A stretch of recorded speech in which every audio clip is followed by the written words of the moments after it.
Have you ever suddenly thought in some deep night, what am I working so hard making money and pursuing success for?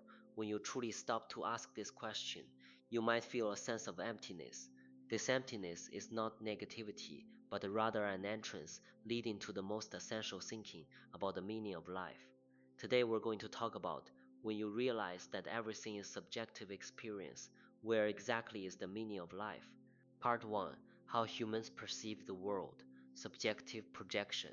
You receive external stimuli through five senses. These stimuli are converted into electrical signals, transmitted to the brain, decoded and processed, forming your subjective reality. But here lies a disturbing truth. You have never directly contacted the objective world itself. The colors you see, the sounds you hear, all are products processed by the brain. Everything you experience is sensation, a projection inside the brain. The world may objectively exist, but what we perceive is always only the subjective manifestation. Your happiness, pain, the meaning you give to things, all originate from this projection. You think you live in the world, but actually, you live in your own sensations. Part 2. Two dimensions of experience, material and spiritual dependence. What we pursue can be divided into two levels. Material level, wealth, fame, status, real estate. They provide short-term stimulation, but satisfaction diminishes. This is diminished marginal utility. You buy a new phone, very excited the first week, but after a month, you're used to it.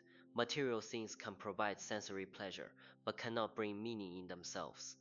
Spiritual level, the core is values, how you interpret the world. External events themselves are neutral. It's your inner self that gives them meaning. The same sentence, some people are happy hearing it, some collapse because their interpretation systems are different. But both levels have a trap, dependence.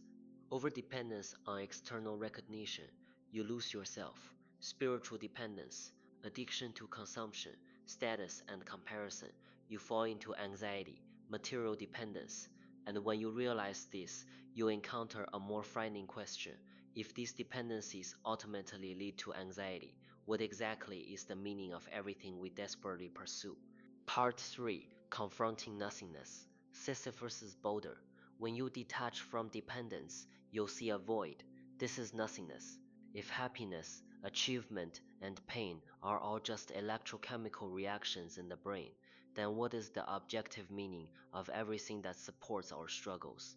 This question is enough to make one feel dizzy. French philosopher Camus described this predicament with Greek mythology.